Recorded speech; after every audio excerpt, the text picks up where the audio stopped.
ที่สนใจของเด็กๆในชุมชนของเรานะคะเริ่มจากบูธที่1กระจายได้เลยค่ะ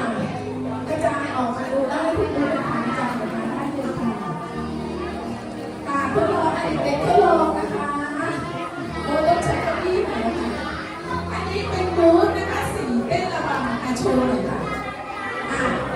ตีโค้งมาทางนี้ก็ได้นะคะท่านค่ะถ้าเท้าไปเด็กๆมา